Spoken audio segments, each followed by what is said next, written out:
do you do when the thing that you didn't ask for happens in your life in the shifting seasons?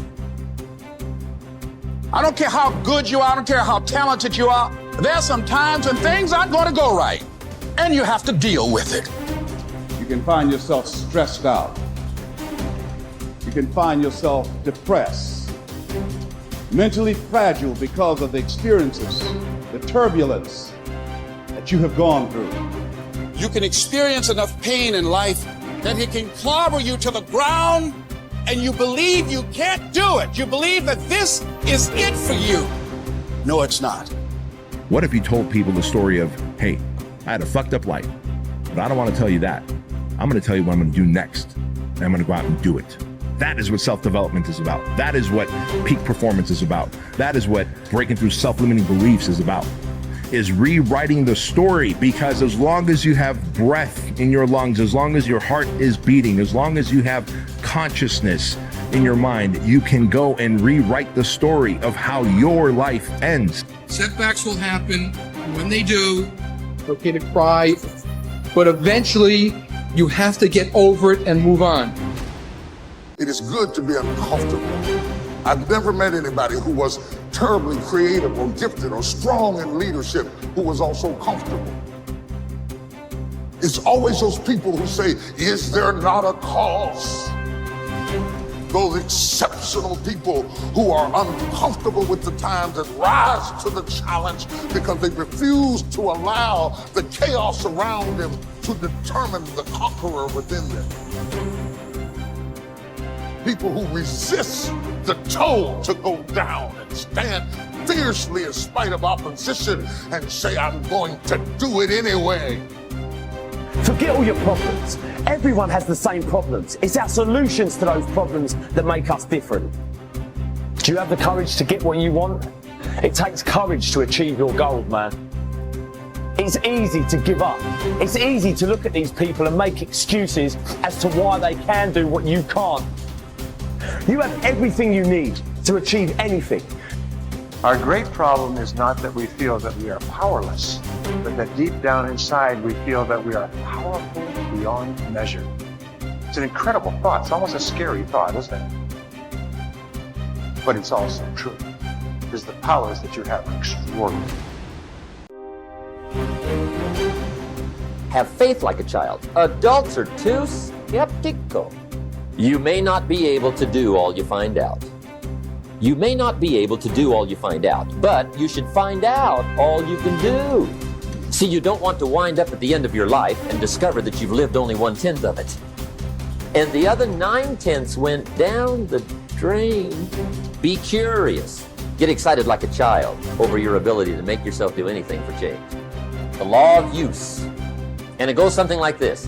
Whatever you don't use, you lose. Lack of use causes loss. You lose automatically when you quit.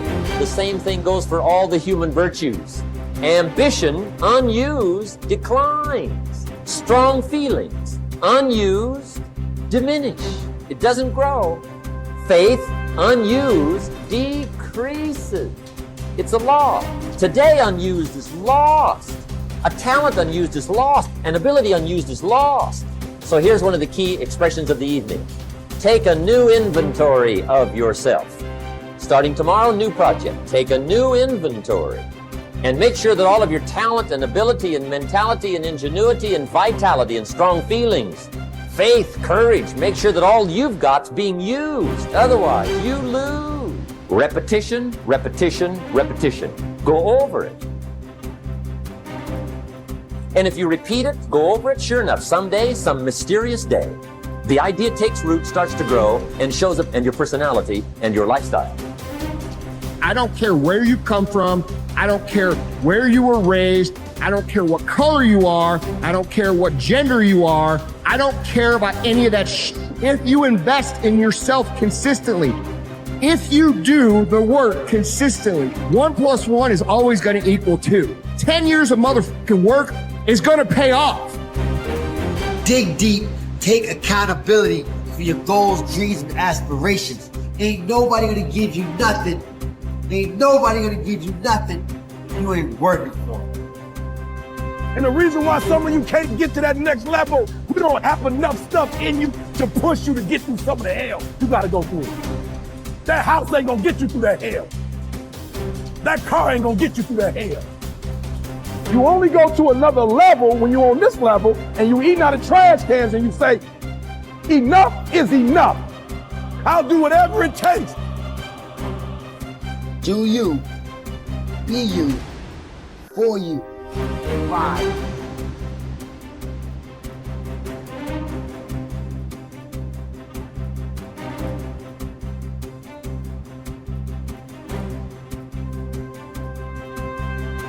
You should treat yourself like you're someone responsible for helping. And the first question is, well, why don't you? And the answer is, well, there's a lot wrong with you, you know? And it's hard to exercise enough love and care in a deep and non-naive way to care properly for something like that. It's an encouragement to assume, to act out the proposition that even if life is as difficult as it seems to be, and if you're as vulnerable and weak in a fundamental sense as you definitely are, and characterized by this terrible propensity for the infliction of voluntary suffering on yourself and others, and that destructive tendency, that there's still something within you that's so remarkable and so aligned with order and being in the proper manner that you can climb above that, let's say like Abel, and that you can make the proper sacrifices, and that you can set yourself right, and you can set your family right, and you can set the world right, and that the mere possibility that that might occur, that that might be within the realm of potential, means that you have a moral obligation to exercise the responsibility to take care of yourself as if you're something that matters.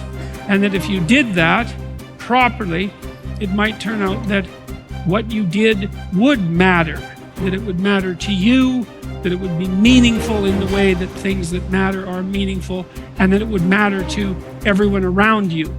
If you aim to be something you are not, you will always fail. Aim to be you.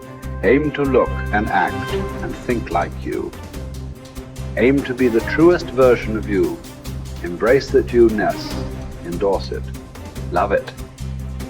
Work hard at it. And don't give a second thought when people mock it or ridicule it. Most gossip is envy in disguise.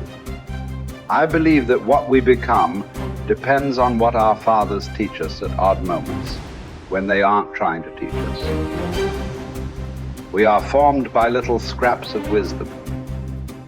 Maturity is the ability to live fully and equally in multiple contexts. Most especially, the ability, despite our grief and losses, to courageously inhabit the past, the present, and the future all at once. The wisdom that comes from maturity is recognized through a disciplined refusal to choose between or isolate three powerful dynamics that form human identity.